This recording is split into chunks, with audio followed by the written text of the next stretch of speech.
ఇవాళ రాహుల్ను మరోసారి enforcement directorate విచారించనుంది. మరోసారి విచారణకు హాజరు కావాలంటూ రాహుల్కు ఈడీ సమన్లు జారీ చేసింది.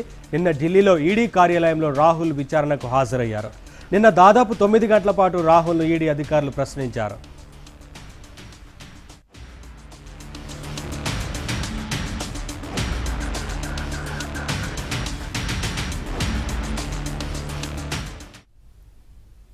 నేషనల్ హెరాల్డ్ కేసులో మనీ లాండరింగ్ ఆరోపణలపై కాంగ్రెస్ నేత రాహుల్ గాంధీ ఎన్ఫోర్స్మెంట్ డైరెక్టరేట్ కార్యాలయంలో విచారణకు హాజరైన నేపథ్యంలో సర్వత్రా ఆసక్తి నెలకొంది. నేషనల్ హెరాల్డ్ వార్తా పత్రికను ప్రచురించే అసోసియేటెడ్ జర్నల్స్ లిమిటెడ్ కంపెనీని కొనుగోలు చేసేందుకు కాంగ్రెస్ పార్టీ నిధులను దుర్వినియోగం చేశారని ఆరోపిస్తూ ఆ పార్టీ అధ్యక్షురాలు సోనియా గాంధీ, రాహుల్ గాంధీలపై 2012 నవంబర్ 1న ఢిల్లీలోని ఓ కోర్టులో బీజేపీ నేత సుబ్రహ్మణ్య స్వామి ప్రైవేట్ కేసు దాఖలు చేశారు. మోసానికి పాల్పడ్డారని, ఏజేఎల్ కు చెందిన వేల కోట్ల రూపాయల విలువ చేసే భూములను కాజేశారని సుబ్రహ్మణ్య స్వామి ఆరోపించారు.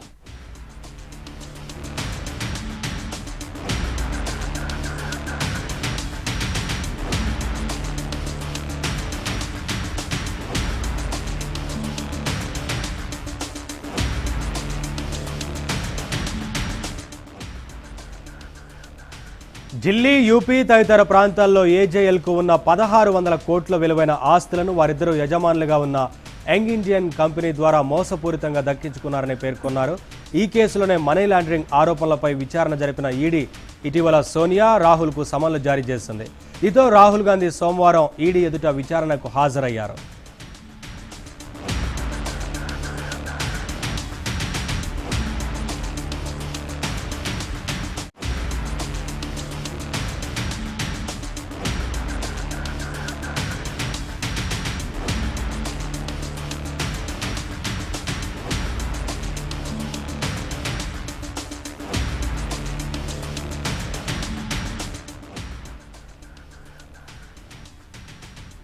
కంపెనీల చట్టం, షేర్ల బదిలీలకు సంబంధించిన సంక్లిష్టమైన కేసుగా ఇది కనిపిస్తోంది.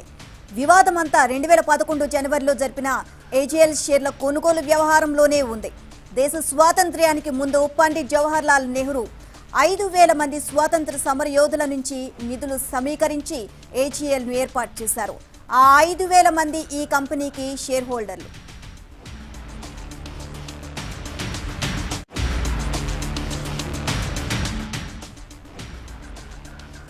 భారత కంపెనీల చట్టం 1913 కింద 1937 నవంబర్ 20న ఏజేఎల్ను పబ్లిక్ లిమిటెడ్ కంపెనీగా ప్రకటించారు. దీని ఆధ్వర్యంలో నేషనల్ హెరాల్డ్ పేరుతో ఆంగ్ల వార్తాపత్రిక ప్రచురణను 1938లో ప్రారంభించారు. అలాగే హిందీలో నవజీవన్, ఉర్దూలో కౌమీ ఆవాజ్ వార్తా పత్రికలను ఏజేఎల్ ప్రచురించింది.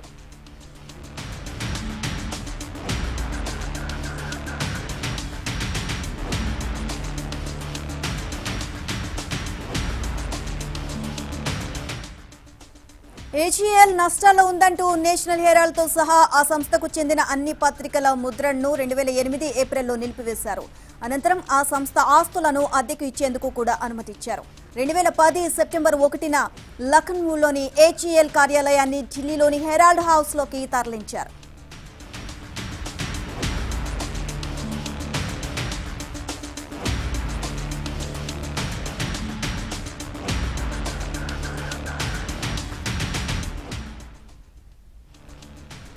ఈ పరిణామాలతో ఏజేఎల్కు ఎప్పటికప్పుడు కాంగ్రెస్ పార్టీ అత్యున్నత నిర్ణాయక కమిటీ ఏఐసీసీ రుణాలు ఇచ్చింది.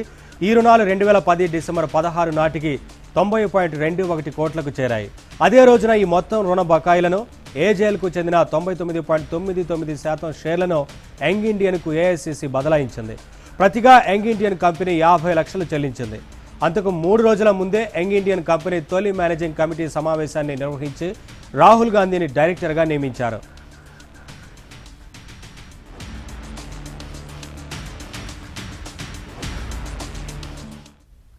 ఏజేఎల్ రియల్ ఎస్టేట్ విలువను 5000 కోట్లుగా అంచనా వేశారు. ఆ సంస్థకు హెరాల్డ్ హౌస్ పేరుతో ఢిల్లీలో 10,000 చదరపు మీటర్ల స్థలంలో 6 అంతస్తుల భవనం ఉంది. దీంతో పాటు లఖనూ, భోపాల్, ముంబై, ఇండోర్, పట్నా, పంచకుల తదితర ప్రాంతాల్లోనూ ఆ సంస్థకు ఆస్తులు ఉన్నాయి.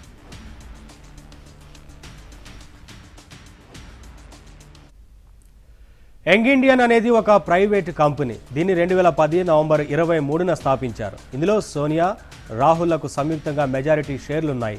మిగిలిన 24% షేర్లు కాంగ్రెస్ నేతలు మోతీలాల్ వోరా, ఆస్కా ఫెర్నాండెజ్ పేరిట ఉన్నాయి.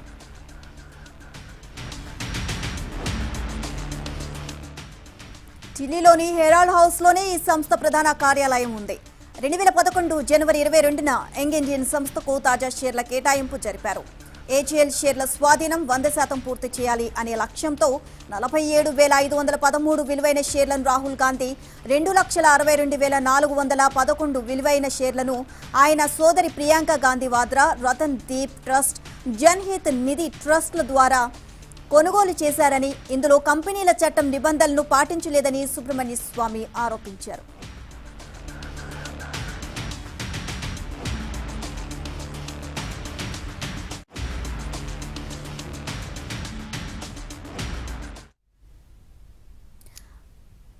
రాహుల్ గాంధీ ఈడీ విచారణపై కాంగ్రెస్ నేతలు మీడియాతో మాట్లాడుతున్నారు. ఇప్పుడు లైవ్ చూద్దాం. पहला सवाल, मैं 4 सवाल आपके बीच में लेकर आया हूं. आखिर मोदी सरकार को,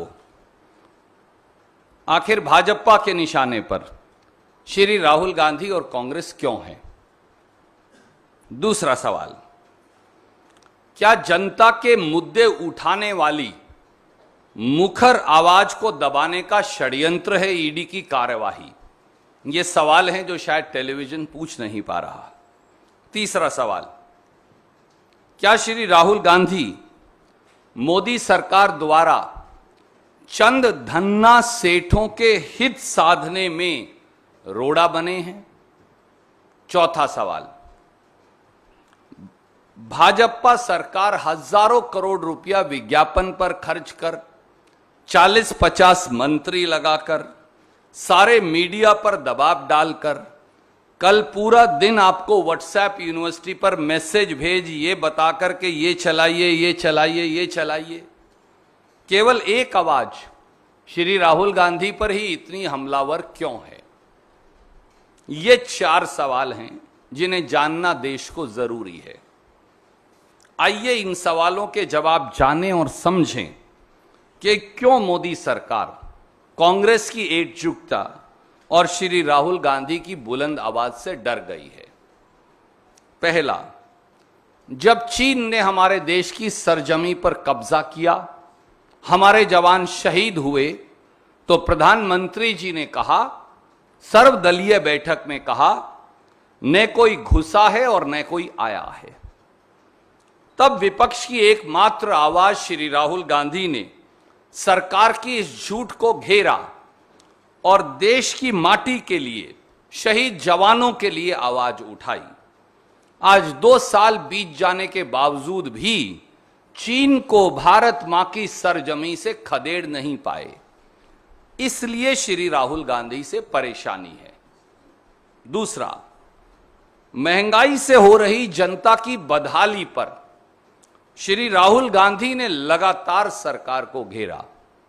पेट्रोल डीजल के दामों पर, रसोई गैस पर के दामों पर, सीएनजी पीएनजी के दामों पर, बढ़ते खाने पीने की वस्तुओं के दामों पर उन्होंने लगातार देश के मध्यम वर्ग, देश के नौकरी पेशा लोग, देश के गरीब, देश के दलित, देश के पिछड़े, देश के आदिवासी की आवाज उठाई और सरकार को घेरा, जिसका जवाब सरकार के पास नहीं. इसलिए श्री राहुल गांधी से परेशानी है. तीसरा, डूबती अर्थव्यवस्था और गिरते रुपये को लेकर, एमएसएमई की बदहाली को लेकर, छिनती नौकरियों को लेकर, चौतरफा 45 साल की सबसे भयंकर बेरोजगारी को लेकर, युवाओं के गुस्से को लेकर श्री राहुल गांधी ने सवालों की झड़ी लगाकर मोदी सरकार को घेरा. इसलिए श्री राहुल गांधी से परेशानी है. चौथी बात, कोरोना में जब मोदी जी ने अपनी जिम्मेवारी से मुंह मोड़ लिया, उस समय श्री राहुल गांधी ने समय रहते न केवल सरकार को चेताया, बल्कि सरकार को देर से ही सही कार्यवाही के लिए, मदद के लिए मजबूर किया. जब सरकार कोरोना के टीके से हजारों करोड़ का मुनाफा प्राइवेट कंपनियों को कमवा रही थी, तो श्री राहुल गांधी ने सरकार को बाध्य किया कि टीकाकरण मुफ्त हो, जो करने पर वो मजबूर हुए। जब लाखों मजदूर हजारों किलोमीटर पैदल चलकर अपने घर जाने को मजबूर थे, तो सरकार को कटघरे में खड़ा करने वाली आवाज का नाम श्री राहुल गांधी है। इसलिए श्री राहुल गांधी से परेशानी है। जब लाखों किसान न्याय की गुहार के लिए राजधानी दिल्ली के बाहर 8 महीने बैठे रहे, जब मोदी सरकार उन्हें आतंकवादी और नक्सलवादी बता रही थी, जब उनको अपराधी और देशद्रोही घोषित कर दिया गया था, जब उनके रास्ते में कील और कांटे बिछा दिए गए थे, जब 700 किसान कुर्बानी के लिए दिल्ली की सीमा पर मजबूर हो गए, तो ट्रैक्टर यात्रा कर किसान और खेत मजदूर की आवाज उठाकर और किसान की संसद में देश के 100 सांसद ले जाकर श्री राहुल गांधी ने किसान के साथ कंधे से कंधा मिलाकर किसान की आवाज उठाई और सरकार को मजबूर किया कि वो तीनों काले कानून वापस लेने पड़े। इसलिए श्री राहुल गांधी से परेशानी है। देश में नफरत के माहौल के खिलाफ, भाईचारे व अनेकता में एकता के विचार के लिए एकमात्र आवाज जिसने सरकार की आंख में आंख डालकर कहा कि धर्मांधता और एक विषैले बंटवारे से ये देश और नफरत से इस देश का भला नहीं हो सकता, वह श्री राहुल गांधी हैं। उनको कटघरे में खड़ा कर दिया और बाद में फिर उन्होंने खिसियानी बिल्ली खंबा नोचे 2 प्रवक्ताओं को निकालकर माफी मांगनी पड़ी। इसलिए श्री राहुल गांधी से परेशानी है। प्रधानमंत्री जी, कभी आप एक प्राइवेट कंपनी के नुमाइंदे बनकर राफेल का ठेका फ्रांस में दिलवाते हैं और कभी एक प्राइवेट कंपनी का नुमाइंदा बनकर श्रीलंका में प्राइवेट कंपनी को बिजली का ठेका दिलवाने की सिफारिश करते हैं। श्री राहुल गांधी ने मुट्ठी भर उद्योगपतियों के नुमाइंदे बने प्रधानमंत्री से सवाल कर उनको कटघरे में खड़ा कर दिया। इसलिए श्री राहुल गांधी से परेशानी है। दोस्तों, क्रोनोलॉजी समझिए, देशवासियों क्रोनोलॉजी समझिए। मोदी सरकार ने बुखलाकर इलेक्शन मैनेजमेंट डिपार्टमेंट यानी ईडी के पीछे छिपकर आपकी सत्यनिष्ठा की आवाज पर हमला बोला है। यह हमला विपक्ष की उस निर्भीक आवाज पर है जो जनता के सवालों को दृढ़ता से सरकार के समक्ष रखते हैं और सरकार से जवाबदेही मांगते हैं, जो जनता के मुद्दों को भयमुक्त तरीके से निडरता से उठाते हैं। भाजपाई सत्ता की एजेंसियों के डर से कि कितने ही लोगों ने समझौता कर लिया, भाजपा में माफीनामा देकर शामिल हो गए, दूध के धुले बन गए, कितनों ने घुटने टेक दिए, कितनों ने अपनी आत्मा बेच दी। लेकिन श्री राहुल गांधी वो व्यक्ति हैं जिन्होंने सरकार की आंख में आंख डालकर जनता से सवाल उठाए। इसलिए उनसे परेशानी है। साथियों, दोस्तों, देशवासियों, ये हमला उसी निर्भीक आवाज पर है जो आपकी आवाज है। यह हमला जनता के मुद्दों पर है, कांग्रेस या श्री राहुल गांधी पर नहीं। यह हमला बेरोजगारों पर है, यह हमला गरीबों